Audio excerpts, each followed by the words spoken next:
Python beginning ஸ்டேஜ்ல எல்லாரும் பண்ற ஒரு காமனான மிஸ்டேக். இந்த ப்ரோக்ராம்ல பென், விவி, ராபின் இந்த 3 நேம்ஸ்க்கு மட்டும்தான் ஆக்சஸ் கிராண்ட் ஆகணும். மற்ற எல்லா நேமுக்குமே ஆக்சஸ் டினை ஆகணும். இப்போ மெலோடின்ற நேம் இன்புட்டா பாஸ் ஆகும்போது ஆக்சஸ் டினை ஆகணும். ஸோ அதுக்கான லாஜிக் கரெக்டாக போட்டிருக்கு. Let's run the code. Access denied ஆகணும், பட் கிராண்ட் ஆயிருக்கு. இப்போ நான் அந்த இஃப் கண்டிஷனை பார்க்கும்போது கரெக்ட் மாதிரி தான் இருக்கும். நேம் வந்து Ben or Vivi or Robin, இதுல ஏதாவது ஒன்று இருந்தால் மட்டும் ஆக்சஸ் கிராண்ட் ஆகணும்ட்டு. பட் பைத்தான் இந்த லைனை எப்படி எவால்வேட் பண்ணணும்னா இந்த மாதிரி.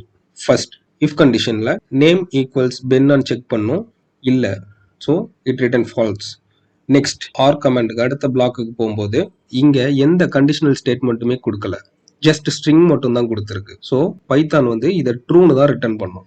ட்ரூ சாட்டிஸ்ஃபை ஆனதும் இஃப் கண்டிஷன் உள்ள பாஸ் ஆகி ஆக்சஸ் கிராண்டட்னு பிரிண்ட் ஆயிடுச்சு. நம்ம ப்ராஜெக்ட்ல இந்த சின்ன சின்ன மிஸ்டேக்ஸ் வந்துட்டு பெரிய இம்பாக்டை கொடுக்கும். இதை எப்படி ஓவர் கம் பண்றதுன்னா 2 வழி இருக்கு. ஒன்னு, அந்த 3 நேமுக்கு முன்னாடியும் வேரியபிள் நேம் ஈக்குவல் டு போடணும். Let's run the code. Access denied இப்போ கரெக்டா வந்திருக்கு. அண்ட் த செகண்ட் வே, நான் ப்ரிஃபர் பண்றது இந்த செகண்ட் மெத்தட் தான். எந்த நேம் எல்லாம் ஆக்சஸ் கிராண்ட் ஆகணுமோ அதை ஒரு லிஸ்ட்டுக்குள்ள வச்சுட்டு இன்புட் நேம் அந்த லிஸ்ட்ல இருக்கான்னு செக் பண்ணணும். Simple.